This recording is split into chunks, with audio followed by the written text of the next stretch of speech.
क्या है? कौन हो तुम लोग? भाई साहब, हम मुसीबत में फंस गए। देखिए ना, इन्हें चोट भी लग गई है। हमारी मदद कर दीजिए प्लीज। अरे लेकिन तुम लोग हो कौन? एक्चुअली वक्त के मारे शादी में जा रहे थे कि गाड़ी खराब हो गई और ऊपर से चोट भी लगी मुझे। क्या मदद कर सकता हूँ? एक फोन करना था, मेरे मोबाइल की बैटरी चली गई। सुबह जल्दी में चार्ज नहीं कर पाया ना, इसलिए एक फोन प्लीज प्लीज। भाई साहब प्लीज हमारी मदद कर दीजिए, एक फोन करने दीजिए प्लीज। ठीक है, अंदर आ जाओ। Thank you. घर में फर्स्ट एड बॉक्स है क्या? थोड़ा पट्टी बांध देते तो। हाँ, बैठिए, सब मिलेगा, बैठिए। Okay, thank you. यस। ओह, ये आपके पास पेन किलर है क्या? बहुत पेन हो रहा है। हाँ, वो भी मिलेगा। लीजिए, पहले आप पानी पीजिए। हाँ, या। मैं अपना मोबाइल और फर्स्ट एड बॉक्स लेकर आता हूँ, ठीक है? या।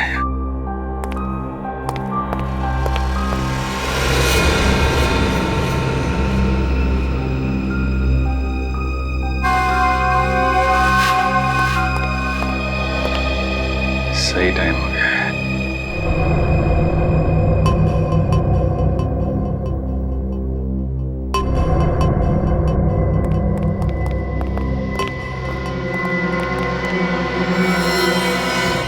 अरे ये बंदूक क्यों? तुम लोग भी बड़े बेवकूफ हो। मदद मांगना है, वो भी हमारे पास। कौन हो तुम लोग? लुटेरे, या तो फिर यूं कह लो कि खूनी।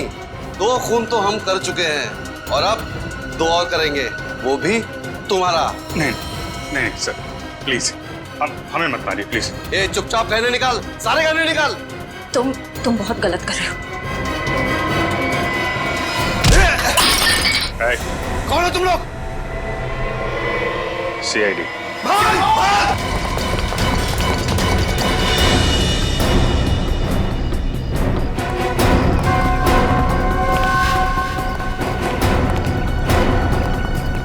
CID के सामने से भागना इतना आसान नहीं, वो भी 2 खून कर। माफ कर दीजिए साहब, हमें साहब प्लीज साहब माफ कर दीजिए।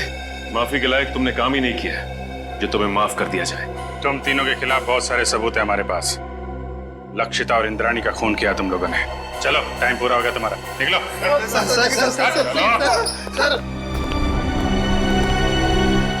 Good job. Thank you sir. चलो। जैसे कि आप देख रहे हैं, हम फिलहाल CID ब्यूरो में हैं, वहां से लाइव रिपोर्टिंग कर रहे हैं। पहले की तरह इस बार भी CID ऑफिसरों ने खतरनाक लैंड माफिया, जी हाँ, लेडी डॉन लक्षिता और इंद्राणी के खूनियों को पकड़ लिया है। उन तीनों खूनियों का नाम है विशाल, शौनक और राहुल। आइए अब सुनते हैं ACP प्रद्युमन का क्या कहना है।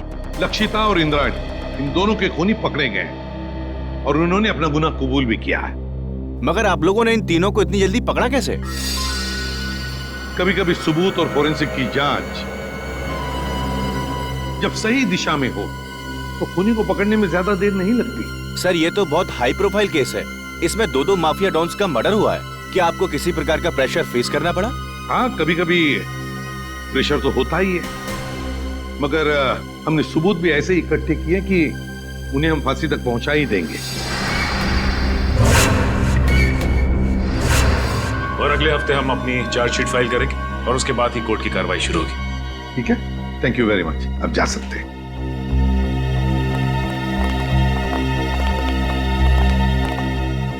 क्या हुआ दया? चुप क्यों? क्या परेशानी है? सर, पता नहीं क्यों मेरा दिल नहीं मानता कि ये तीनों खूनी हैं। क्या? क्यों? सर, फोरेंसिक रिपोर्ट और क्राइम सीन के इन्वेस्टिगेशन से तो यही साबित हुआ है कि खून उन तीनों ने ही किया है। तो सबसे बड़ी बात तो ये है सर कि उन तीनों ने अपना गुनाह कबूल कर लिया कि उन्होंने खून किए। दया सर, आपको कहीं ऐसा तो नहीं लगता ना कि हमने कहीं इन्वेस्टिगेशन में गलती की है या फिर कुछ नजरअंदाज किया है? नहीं, वैसे तो हमारे इस डबल मर्डर की तहकीकात सही दिशा में जा रही है, हमेशा की तरह से। इस बार भी हमने सारे सबूत इकट्ठा कर लिए, पर पता नहीं क्यों मुझे कुछ सही नहीं लग रहा सर।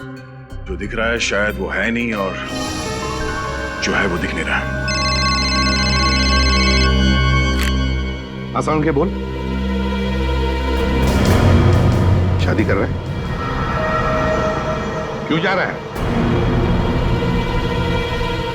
क्या?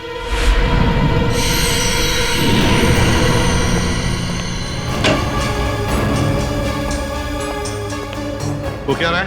हाँ?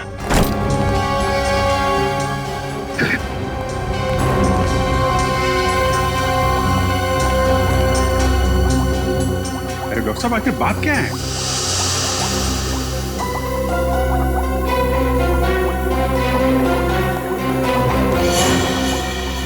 सालों के साथ छुट्टी पर जा रहे हैं और वापस कब लौटेंगे कुछ नहीं पता। क्या? छुट्टी पर जा रहे हैं? तू छुट्टी ले कैसे सकता है? हाँ? अरे यार, इस पे इतना हाइपर होने की क्या जरूरत है? हाँ?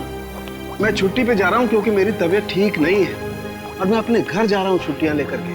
किसी दूसरी दुनिया में नहीं जा रहा हूँ, क्योंकि मुझे इस लैब में ये इन लाशों से, इस केमिकल सेक्शन से मेरी तबीयत खराब होती है। मैं थोड़े दिन आराम करना चाहता हूँ, बस इतनी सी बात है। बस इतनी सी बात है। ये कौन है? तुम कौन? सर, मैं इनकी पर्सनल नर्स हूँ। मेरा नाम मोनिका है। एक्चुअली इनकी ईसीजी रिपोर्ट्स बहुत खराब आई हैं, इसीलिए डॉक्टर ने इन्हें कंप्लीट रेस्ट करने के लिए बोला है। पागल हो गया तू? बता क्यों नहीं पहले तूने? क्या बता था? मुझे अब खुद पता चला है तो मैं तुम्हें पहले क्या बताता? लेकिन सालों के साहब, तब तक फॉरेंसिक डिपार्टमेंट की जिम्मेदारी कौन संभालेगा?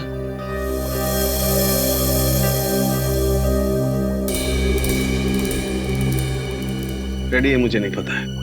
बॉस, किसी दूसरे फॉरेंसिक एक्सपर्ट को बुला लो। मैं कुछ दिन के लिए आराम करना चाहता हूं।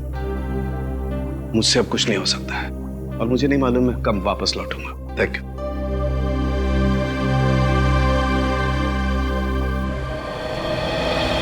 अच्छा हुआ आप लोग आ गए। बात क्या है तारिका? यहाँ पे क्यों बुलाया तुमने हमें? मुझे तुमसे जो बात कहनी है, पता नहीं उसका रिएक्शन क्या होगा, लेकिन बात कहना जरूरी है। सालों के सर का बर्ताव और उनके काम करने का ढंग कुछ दिनों से बहुत बहुत अजीब हो गया है। क्या मतलब है तुम्हारा? देखो, आप लोग प्लीज मुझे गलत मत समझिए। सालों के सर मेरे गुरु हैं। मैंने इतने साल उनके साथ काम किया है और कितना कुछ सीखा है उनके पास से। लेकिन इस केस की फोरेंसिक जांच उन्होंने ठीक से नहीं की। कितनी सारी बातों को उन्होंने अनदेखा किया है। कितनी सारी चीजों का तो अभी तक उन्होंने ढंग से टेस्ट भी नहीं किया। तारिका, तुम समझ रही हो? तुम जो कह रही हो उसका क्या मतलब हो सकता है? तारिका, 16 साल से सालुन के साहब हमारे साथ काम कर रहे हैं। वो सीआईडी को गुमराह क्यों करें? अगर तुम्हारा शक गलत निकला तो? अगर आप लोगों ने मुझे गलत साबित किया तो सबसे ज्यादा खुशी मुझे ही होगी। डॉक्टर, तारिका की बातें अभी भी दिमाग में घूम रही है। आज तक कभी सालुन के साहब के लिए उसने कुछ नहीं कहा, लेकिन आज ये समझ में नहीं आ रहा है अब हमें क्या करना चाहिए। कभी लगता है कि डॉक्टर सालों के कभी ऐसा कर ही नहीं सकते, कभी लगता है कि मेरा शक सही था। कहीं ना कहीं इस केस में हमसे कुछ गलती हो रही है। ना एक्सपीरियंस आदमी है सालुन के साहब, लेकिन फिर क्या करें? एसीपी साहब को बोलना है? नहीं अभिजीत, भले एसीपी साहब डॉक्टर सालुंके से झगड़ते हो, पर वो कभी नहीं मानेंगे कि ये फॉरेंसिक रिपोर्ट डॉक्टर साहब ने ठीक नहीं बनवाई। ये बात तो है।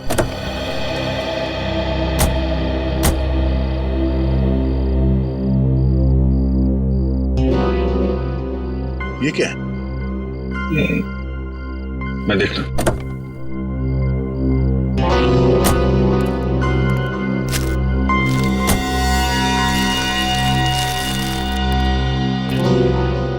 चॉकलेट पेपर जैसा लगता है।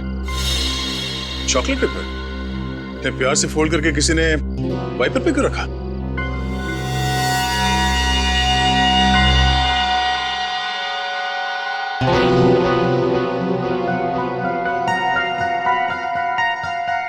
कुछ लिखा हुआ है इसमें। कहीं कोई मैसेज तो नहीं? हो सकता है, पर क्या है, पढ़ने में आ नहीं रहा। चल के देख।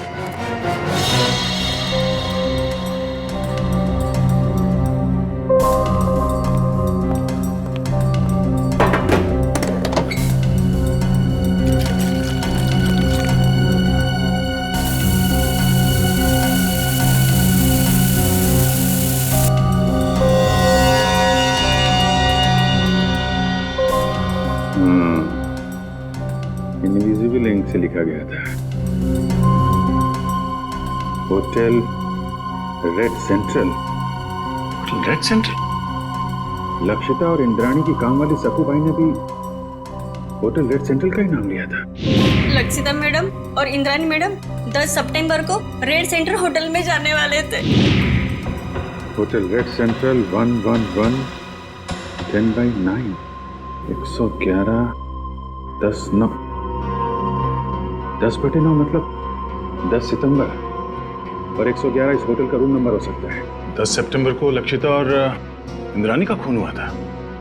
कहीं इस होटल रेड सेंट्रल के कमरा नंबर 111 का इस डबल मर्डर केस से कोई संबंध तो नहीं है?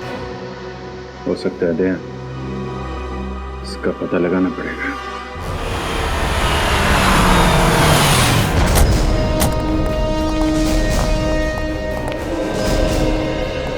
होटल का मैनेजर कौन है? सर वो रहे। कैसा? 10 सितंबर को कमरा नंबर 111 में कौन ठहरा हुआ था? कोई नहीं, वहाँ कोई गेस्ट नहीं रुका। देख, झूठ मत बोल, समझा? सर मैं झूठ नहीं बोल रहा हूँ, वो तो हमारा स्टाफ रूम है। Staff room? जी, वो हमारे असिस्टेंट मैनेजर अंगद को दिया गया है। Angad, assistant manager? जरा इस अंगद को बुला। सर वो तो अभी यहाँ नहीं। उनकी डिटेल्स तो होंगी आपके पास? Yes sir, right.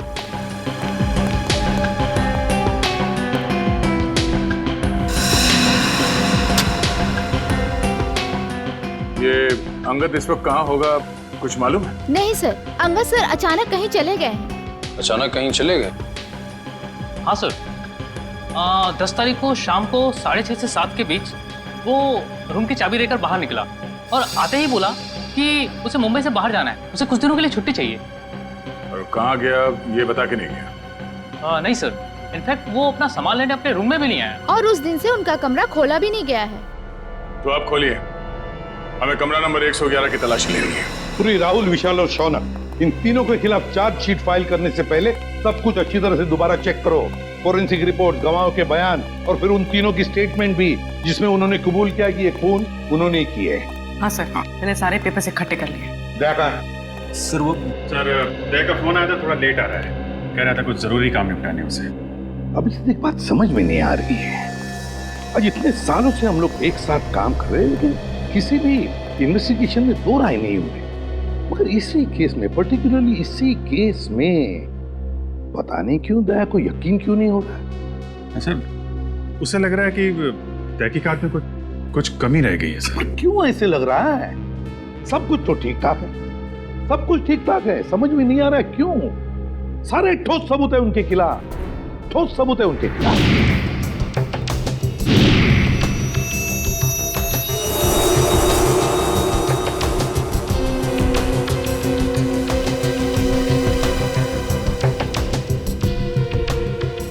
Sir, Lakshita को माथे पे गोली मारी गई है और इंद्राणी को गले पे। और दोनों ही गोलियां आर पार हो गई हैं। हाँ सर, और दोनों के शरीर पे कोई चोट या खरोच के निशान नहीं है। मतलब मौत से पहले हाथापाई नहीं हुई?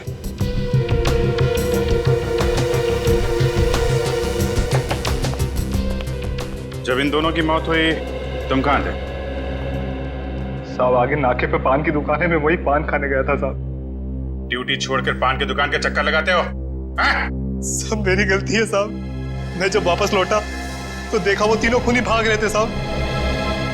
तुमने खूनियों को भागते हुए देखा? हाँ साहब, लक्षिता मैडम और इंद्राणी मैडम के दुश्मन थे साहब, उनके हाथ में बंदूक भी थी साहब।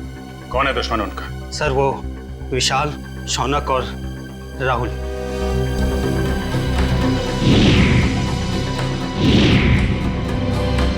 विशाल, शौनक और राहुल, ये तीनों तो वही है ना जिनके घर हथियार लेते तुम्हारी मैडम ने? ठीक कहा सर आपने।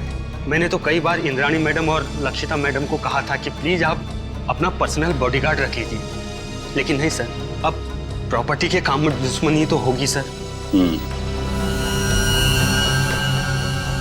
यहाँ घर में कोई और भी था इनके साथ? नहीं साहब, फार्म हाउस पे वो दोनों अकेली थी साहब। लेकिन फार्म हाउस पे काम करने वाली शक्कू भाई वो भी नहीं आई थी साहब। सर,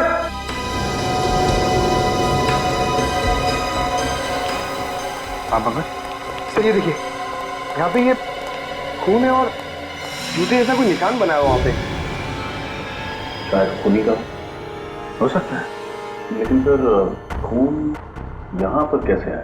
हाँ सर, जब खूनी ने लक्षिता और इंद्राणी पे गोली चलाई तो वो लोग सोफे के आसपास बैठे हुए थे, तो खून वहां होना चाहिए था। खून यहाँ पे कैसे आया?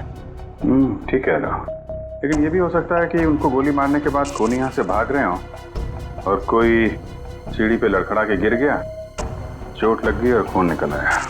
सही हो सकता है। पंकज, ये दीवार पे जितने भी बुलेट्स हैं सबको निकालो और फोरेंसिक लैब भेज दो। सर फिर तो बैलिस्टिक रिपोर्ट से पता चल जाएगा कि लक्षिता और इंद्राणी पे यही गोलियां चली थी। करेक्ट। और उंगलियों के निशान और खून की जांच से यह भी पता चल जाएगा कि वो खून विशाल, शौनक और राहुल में से किसका है। एक काम करो, जितने भी आई विटनेस है सबके स्टेटमेंट लो और तुषार से साइन करा लो। सर। रजत, सक्कू भाई को बुलवाओ, पूछताछ करो उससे। सचिन, विशाल, शौनक और राहुल तीनों की फोटोग्राफ सारे पुलिस स्टेशन में भेजो। सारे मोबाइल वैन और चेक नाके पे भी भेजो। तीनों बच के जाने नहीं चाहिए। सक्कू भाई, मैं तुमसे कुछ सवाल पूछूंगा, सब सच सच बताना। साहब, सक्कू भाई कभी झूठ नहीं बोलती। अच्छी बात है। आज तुमने लक्षिता मैडम और इंद्राणी मैडम के बर्ताव में कुछ अजीब पाया था? नहीं साहब। अच्छा, राहुल, शौनक और विशाल, इन तीनों का तुम्हारे मैडम के साथ कभी कोई झगड़ा हुआ था? नहीं साहब, मैंने कभी कोई झगड़ा नहीं देखा। तुम्हारी दोनों मैडम यही रहती? नहीं साहब, शनिवार और रविवार को आराम करने के लिए वो फार्म हाउस आ जाते थे और सोमवार को चले जाते थे साहब। और कुछ याद है तुम्हें? हाँ साहब, लक्षिता मैडम और Indrani madam hotel red centre में जाने वाले थे। तुम्हें अच्छी तरह याद है कि वो होटल रेड सेंट्रल ही जाने वाले थे? हाँ साहब, मुझे पक्का याद है ना, मैडम ने खाना बनाने के लिए मुझे मना किया था। और हाँ साहब, वो किसी के साथ डिनर करने को जाने वाले थे, लेकिन वो गए नहीं गए मुझे कुछ भी नहीं पता है साहब। मैं वहां से भी चली गई। Hotel red central. इतने सारे सबूत मिले अभिजीत, उंगलियों के निशान, फिर वो गोलियां भी जिससे खून हुआ है, और फिर गवाहों के बयान भी। वही तो सर, उन तीनों के पास इंद्राणी और लक्षिता को मारने का कारण भी था, क्योंकि उन्होंने उन तीनों को बेघर किया था। यहाँ तक कि वॉचमैन ने भी उन्हें खून करके भागते हुए देखा था। और साळुंखे साहब ने भी बताया है, उन्हीं की गोलियों से मौत हुई है लक्षिता और इंद्राणी की। साळुंखे की रिपोर्ट कभी गलत नहीं होती, कभी गलत नहीं होती। लेकिन इस केस की फोरेंसिक जांच उन्होंने ठीक से नहीं की। कितनी सारी बातों को उन्होंने अनदेखा किया है, कितनी सारी चीजों का तो अभी तक उन्होंने ढंग से टेस्ट भी नहीं किया। हाँ सर, साळुंखे साहब का काम तो एकदम पक्का होता ही है, पर पता नहीं क्यों अचानक उनकी तबीयत कैसे खराब हो गई। हाँ सर, साळुंखे सर जब क्राइम सीन पर आए थे वो तब से ही परेशान लग रहे थे, शायद तब से उनकी तबीयत खराब हो गई।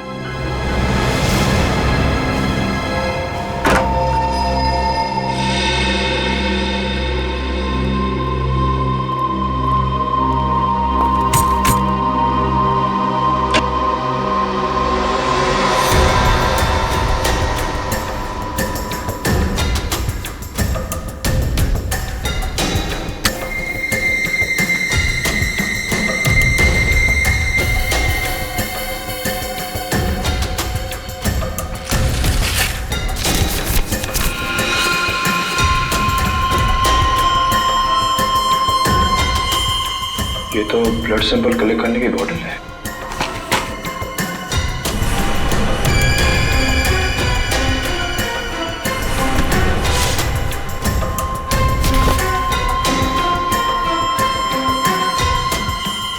तो किसी चीज की ड्राइंग की गई है इस पेपर में।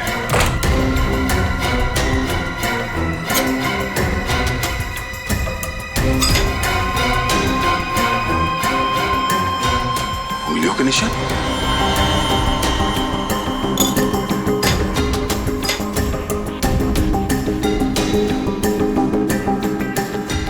ये RVS।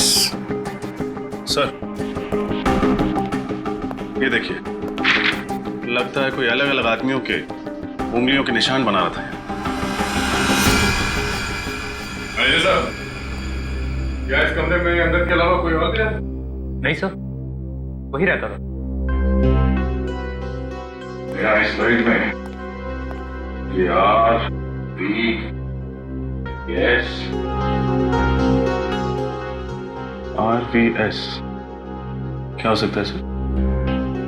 कहीं ये R से राहुल, S से शौनक और V से विशाल तो नहीं? सर लेकिन अंगद ने इन तीनों के फिंगरप्रिंट्स उठाए कहां से? पानी के गिलास पर से या फिर टेबल के ऊपर से?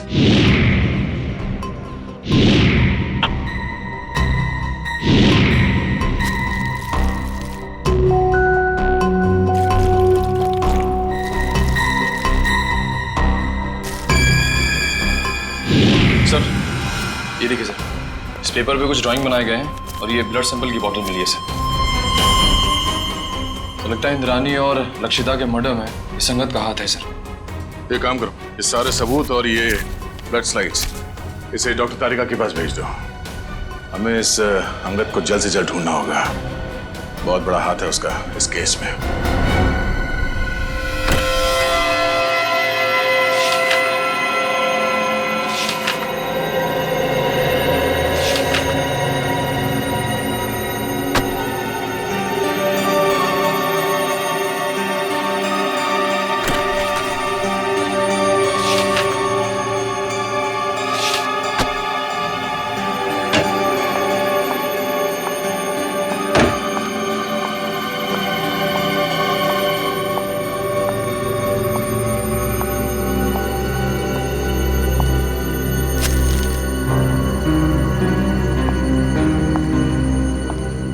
सब आप सचमुच जा रहे हैं? हाँ तारिका, मेरा काम खत्म हो गया है।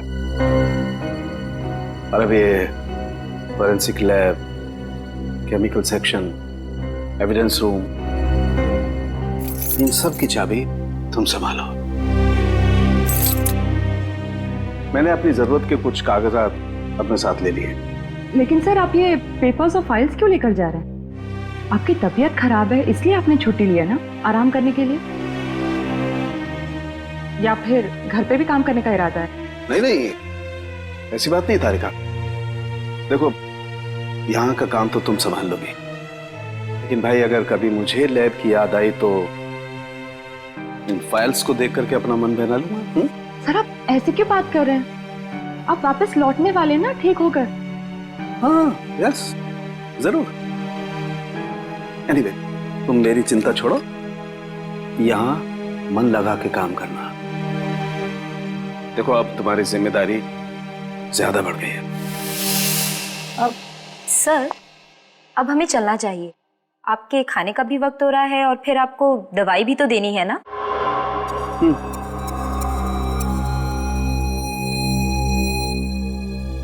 ओके तारिका। सर अपना ख्याल रखिएगा और जल्दी से ठीक होकर वापस आइए। And you take care of yourself. चलिए।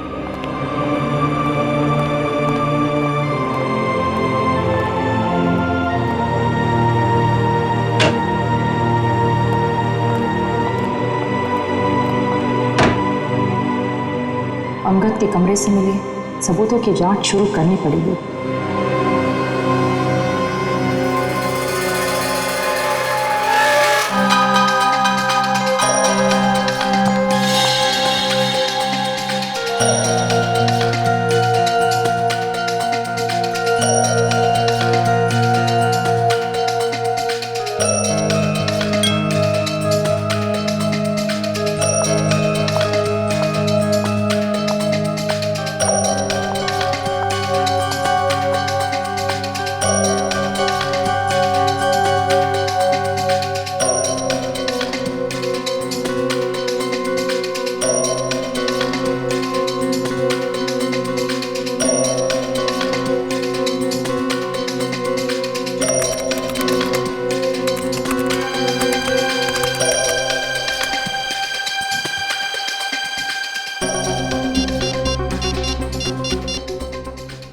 हेलो, डीएनए लैब जी, मुझे डीएनए की जांच करवानी है। हाँ, स्लाइड और रेफरेंस फाइल दोनों भी रेडी है। डॉक्टर सालुंके एक्चुअली सालुंके साथ छुट्टी पे है और उनके जगह जो नए हेड ऑफ द डिपार्टमेंट आने वाले हैं उन्हें ज्वाइन करने में थोड़ा टाइम है। लेकिन मैं इस केस में बिल्कुल डिले नहीं कर सकती, इसलिए प्लीज़ आप रिपोर्ट जल्द से जल्द रेडी कर दीजिए। Okay, thank you very much.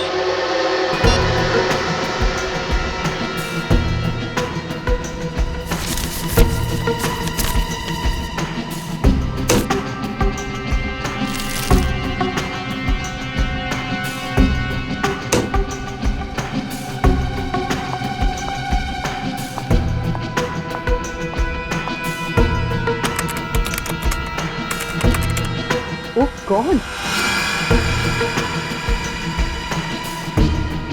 ये कैसे हो सकता है?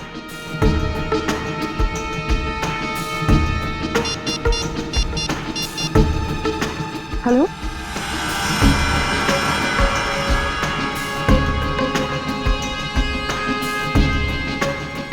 क्या आपको पूरा यकीन है कि वो खून उन्हीं का है? न जाने डॉक्टर तारिका को आप क्या पता चला है। जब उनका फोन आया था तो काफी परेशान लग रही थी। कोई तो बड़ी बात होगी अभिजीत। मुझे लगता है लक्षिता और इंद्राणी के मर्डर केस को रीओपन करना चाहिए और नए सिरे से तहकीकात करनी चाहिए। हमारा शक सही निकला। फिंगरप्रिंट और डीएनए रिपोर्ट।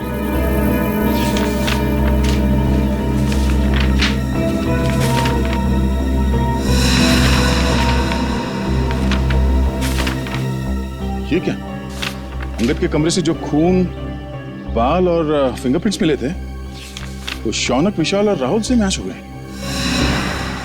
कमाल है, शौनक, विशाल और राहुल के खून और फिंगरप्रिंट्स हमें क्राइम सीन पे भी मिले थे। लक्षिता के पनवेल वाले फार्म हाउस पे, जहां पे उनकी लाशें मिली थी हमें। यही बात तो मेरी भी समझ में नहीं आ रही। अगर विशाल, शौनक और राहुल ने उन दोनों औरतों को उनके पनवेल वाले फार्म हाउस में मारा है, तो फिर उनके बाल, खून और फिंगरप्रिंट्स होटल रेड सेंट्रल के किसी स्टाफ रूम में कैसे आ गए?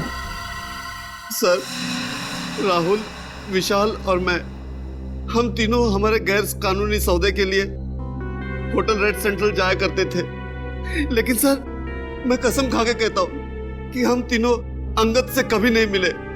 सर, मुझे तो ये भी नहीं पता कि मेरे उंगलियों के निशान अंगद के कमरे में आए कैसे। अंगद को पहले कभी मिले नहीं थे। रेडी, अंगद का फोटो दिखाओ। अब फोटो को देखकर बताओ, क्या तुमने इस आदमी को पहले कभी देखा है? जानते हो इसे? ये अंगद है, असिस्टेंट मैनेजर था रेड सेंट्रल होटल का। नहीं सर, हो सकता है कि आते जाते देख लिया हो, लेकिन सर मेरी इससे कभी कोई बातचीत नहीं हुई सर।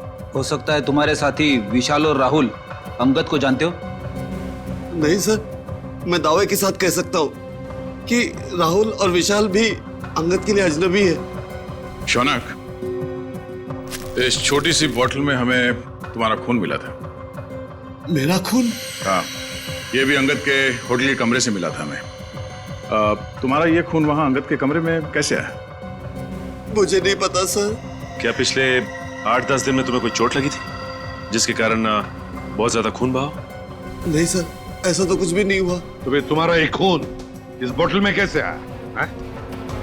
सर, कुछ दिन पहले मुझे एक एलर्जी अटैक आया था। उसका ब्लड टेस्ट कराने के लिए मैं हॉस्पिटल गया था। तो हो सकता है कि... कौन सा hospital? Sir, paradise health care hospital. Paradise health care hospital? हाँ हाँ सर। उस पैथोलॉजिस्ट का नाम पता है तुम्हें जिसने तुम्हारा खून लिया था? सर, नाम तो नहीं पता, लेकिन सर वो दिखने में थोड़ी सी सांवली थी, बाल उसके घुंघराले थे। सर, वो हॉस्पिटल की जूनियर पैथोलॉजिस्ट थी सर। सर, मुझे तो लगता है कि शौनक और उसके साथियों ने ही लक्षिता और इंद्राणी का खून किया है और ये सब ड्रामा कर रहा है, नाटक कर रहा है। इसे ले जाओ, जाओ। चलो सर। जब से ये केस रीओपन हुआ है तब से और उलझता जा रहा है। पहले किसी ने मेरी गाड़ी में उस चॉकलेट के पेपर पे होटल रेड सेंटर लिखा और उसी होटल के कमरे से ये अंगद गायब हो गया और उसके कमरे में से इन तीनों के बाल, फिंगरप्रिंट्स और खून मिले। और सर और क्या? सर समझ में नहीं आ रहा कैसे कहूं, आपको मेरी बात का यकीन होगा या नहीं। यकीन करूंगा या नहीं? साफ साफ बताओ दया। सर वो डॉक्टर तारिका को डॉक्टर सालुंके के बर्ताव पे कुछ परेशानी है सर। उसे लगता है कि पोस्टमार्टम और फॉरेंसिक जांच के दौरान वो कुछ परेशान से थे और उन्होंने ये सारे टेस्ट जल्दबाजी में किए थे। तुम सालुंके पर शक कर रहे हो दया? सर कुछ बात तो जरूर है। साफ साफ बताओ दया, बताओ बात क्या है? सर मुझे लगता है कि सेहत का तो सिर्फ बहाना है। क्या मतलब? सर मतलब डॉक्टर सालुंके का लैब में ना आने की असली वजह कहीं ये लक्षिता और इंद्रानी के डबल मर्डर केस तो नहीं है? अगर ये बात है दया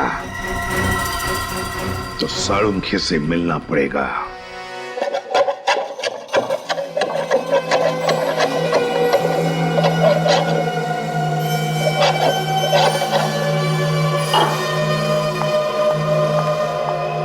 खाना काम कर रहा हूं ना, देखने दे, रख दो, बाद में खाऊंगा। आप रुकिए, मैं देखती हूँ।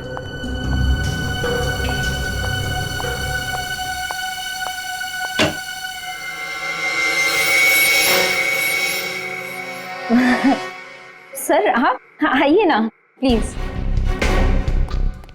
अरे प्रद्युमन, दया, अरे आप सब लोग यहाँ? हाँ, तू इतना चौंक क्यों है हमें देखकर? नहीं मतलब आप सब लोग यहाँ मेरे घर पे इस वक्त किस लिए? हम ये पूछ रहे हैं कि आपकी तबीयत कैसी है। वैसे तो हम यहाँ फोन करके आना चाहते थे, पर आपका फोन कब से स्विच ऑफ आ रहा है। हाँ वो बैटरी का प्रॉब्लम होगा। सर आपकी तबीयत कैसी है अब? मेरी तबीयत के बारे में छोड़ो, आप लोग ये बताओ कि आप लोग यहाँ पर किस लिए आए? क्यों बस कुछ प्रॉब्लम हुई है? आसाम की प्रॉब्लम तो हुई है। हमारी इन्वेस्टिगेशन और तुम्हारे फोरेंसिक रिपोर्ट में कुछ गलती है। हाँ गलती? हाँ हो सकती है, गलती हो सकती है। गलती आपके इन्वेस्टिगेशन में हो सकती है, मेरी रिपोर्ट में कोई गलती नहीं हो सकती। मैं कभी कोई गलती नहीं करता हूं। कहीं आप मेरी 16 साल की काबिलियत पर शक तो नहीं कर रहे? सर प्लीज आप नाराज मत होइए, हमें बस लगा कि आपकी तबीयत खराब थी तो शायद गलती से आपसे कुछ चीजें नजरअंदाज हो गई हो, गलती से। डॉक्टर साहब हम ये नहीं कह रहे कि आपने जानबूझ के कोई गलती की है, हमें बस इस बात की फिक्र है कि किसी बेगुनाह को सजा ना हो जाए। बेगुनाह को सजा नहीं होनी चाहिए। बेवकूफ नजर आता हूं मैं? मेरी शक्ल पर लिखा है कि मैं बेवकूफ हूं? क्या मतलब क्या आपका? 16 साल के बाद आप लोग मेरी काबिलियत पर, मेरी ईमानदारी पर शक कर रहे हैं। 16 साल मैंने ईमानदारी से काम किया और अब आप लोग घुमा घुमा करके ये कहना चाहते हैं कि सालुंके बेवकूफ है। इतना गुस्सा क्यों हो रहा है? मैं गुस्सा इसलिए हो रहा हूं बॉस, तुम ये कहना चाहते हो कि 16 साल के बाद सालुंके बेईमान है, उसने गलती की है, वो नाकाबिल है। ओके, अगर ऐसा है तो आप इंद्राणी और लक्षिता का पोस्टमार्टम दोबारा करवा लीजिए। That's it, बस। अरे सर, डॉक्टर साहब बात तो सुनिए। ये सालुंके साहब को हो क्या गया? उन्होंने एक बार भी नहीं पूछा कि हमें उनकी रिपोर्ट में कौन सी गलत बात लगती है। वही तो एक बार भी सालुंके ने नहीं पूछा कि रिपोर्ट में गलती क्या है।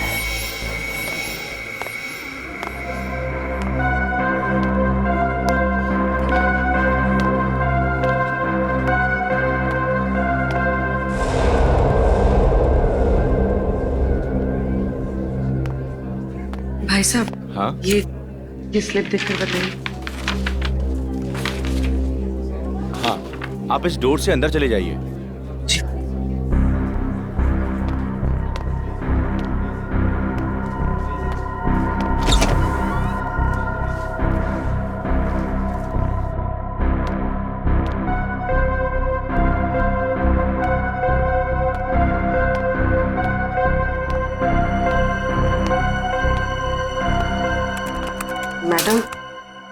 ये आप उस कुर्सी पे बैठ जाइए। ठीक है।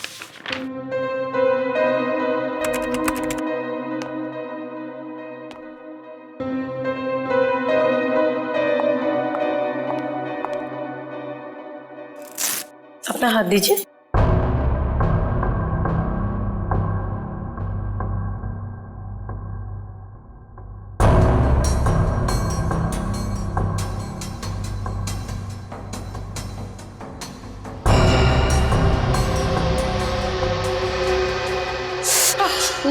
मुझे बहुत डर लग रहा है।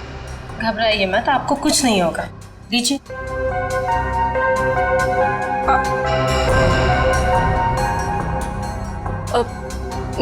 मेरा एक दोस्त है, मुझे उसकी ब्लड रिपोर्ट पिकअप करनी है, तो मुझे उसकी रिपोर्ट मिलेगी? पेमेंट स्लिप है आपके पास? स्लिप तो नहीं लाई हूँ, लेकिन उसकी रिपोर्ट्स बहुत अर्जेंट है। वो बीमार है तो आ नहीं सकता। उसका नाम शौनक है। ठीक है, मैं चेक करके आपको बताती हूँ। लेकिन मैंने तो किसी शौनक की रिपोर्ट नहीं देखी, और अगर होती तो रिकॉर्ड में होती। आप यहीं पे रुकिए, मैं देख के बताती हूँ।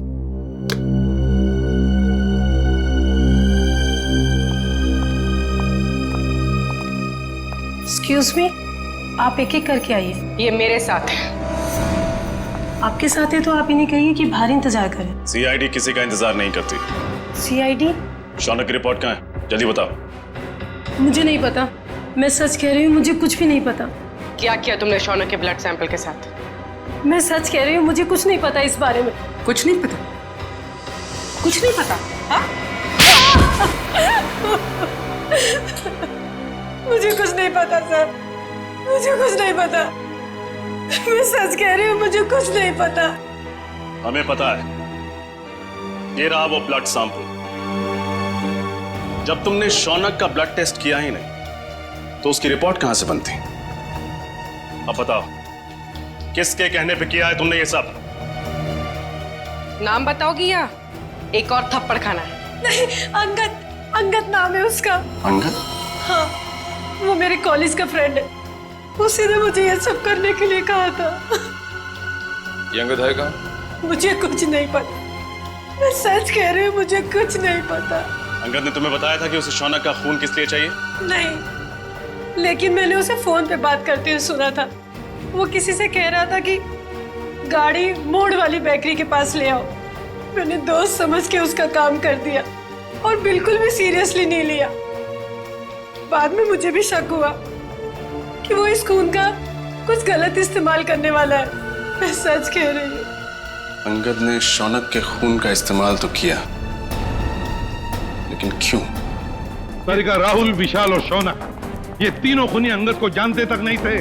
फिर भी उनके उंगलियों के निशान उसके होटल के कमरे में मिले। इसका मतलब है फोरेंसिक इन्वेस्टिगेशन में कोई ना कोई गलती हुई है।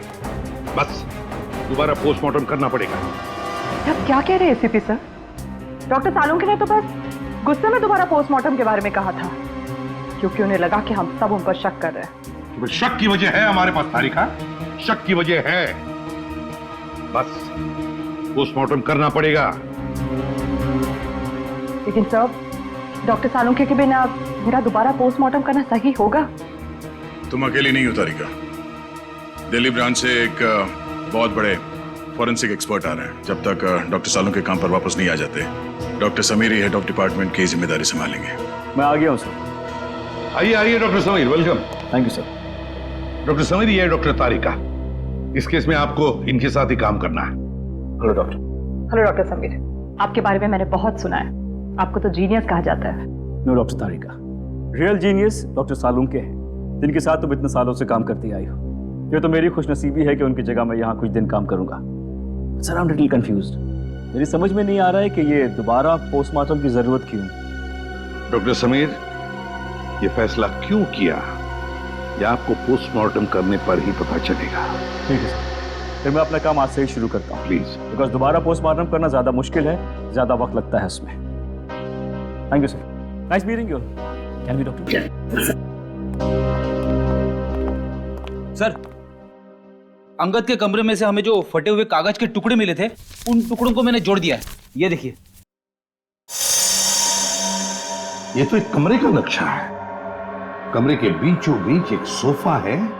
लगता है सोफे पे दो लोग बैठे हैं और सामने टीवी देख रहे हैं। डिजाइन से तो वही लिविंग रूम लगता है जहाँ से हमें इंद्राणी और लक्षिता की लाशें मिली थी। हाँ सर, जिस वक्त उनकी मौत हुई थी उस वक्त कमरे में टीवी चल रहा था। सर, सोफे पे जो दो लोग बैठे, मुझे तो लगता है ये इंद्राणी और लक्षिता है। सर मगर लक्षिता के घर के लिविंग रूम का नक्शा अंगद के घर में क्या कर रहा है? सर कहीं ऐसा तो नहीं कि ये नक्शा अंगद ने बनाया हो?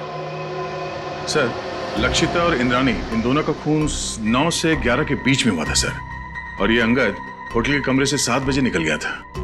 वही तो दया, इस अंगद को कैसे पता चला 7 बजे से पहले कि 9 और 11 बजे के बीच लक्षिता और इंद्राणी टीवी देखने वाले? और फिर इस कमरे का नक्शा वो भी अंगद के पास कैसे? लक्षिता के घर के कमरे का नक्शा। कुछ ना कुछ तो गड़बड़ जरूर है दया, कुछ ना कुछ तो गड़बड़ है।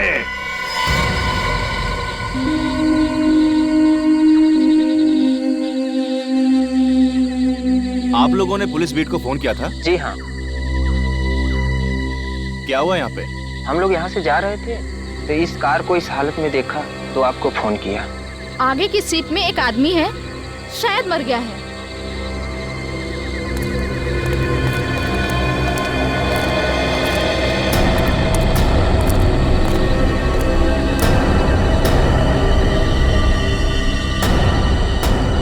अरे ये तो वही है।